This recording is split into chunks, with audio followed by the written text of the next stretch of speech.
Mbola iresaka rano ihany tsika ao anatin'ity fanadihadiana manaraka ity, rano fisotro indray kosa eto no resahantsika. Tsy afa-misaraka amin'ny hafanana ny rano, ny fiainan'ny olombelona raha teo izay efa mipetraka ho filana ny rano zany, indrindra amin'izao vanim-potoana mafana izao.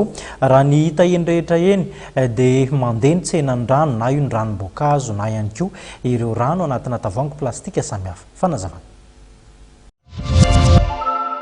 Volana Novambra fotoanan'ny orana ary fotoanan'ny hafanana ihany koa eto an-drenivohitra, migaina ny andro, miantona ny rotsakorana. Mahatratra any amin'ny 1.3 degré ny mari-panambony indrindra teto an-drenivohitra androany.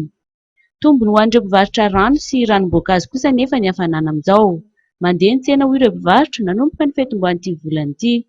Mahalany 30 ka hatrany amin'ny 80 litatra ny mpivarotra iray. Mandeha ihany koa ireo zava-pisotro amin'ny tavoahangy izay mahalany hatrany amin'ny 2 kazô amin'izao. Manomboka tamin'ny 1er novambra. Taloha ny tena lafo kely Taloha izao ohatra hoe mahalany 2 kazô, izao mety mahalany 4 kazô. Mafana ny andro azo zima mihitsy, zay mahatonga an'ilay izy mafana. Inona ny antony mahatonga izay hoe mety izay? Tena amin'izao eo ihany.